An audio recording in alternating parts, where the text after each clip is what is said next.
Okay, here we're going to do a quick resistance check of an actual window motor that we have.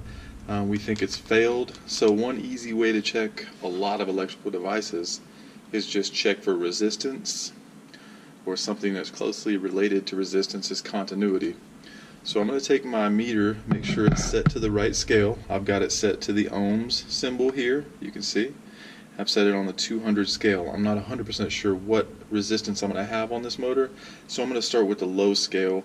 If it says it's out of limits or goes weird on the screen, then I'll just turn my scale up to higher resistance amounts. So here's our motor. We have a power and a ground to go into the motor, so I'm just going to hook my leads to these wires and see what happens here. So my motor has 4.3 ohms of resistance.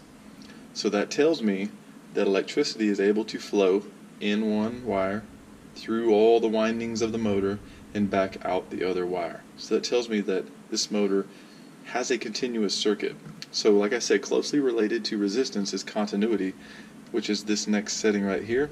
So if I turn this meter to continuity and I touch these two leads together, it gives me a beeping noise.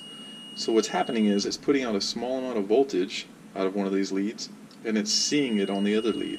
So that tells me if this thing beeps, it's able to put electricity all the way through it, which would indicate usually a good motor. So that's a quick, easy check for most electronic devices. So you can do continuity or resistance.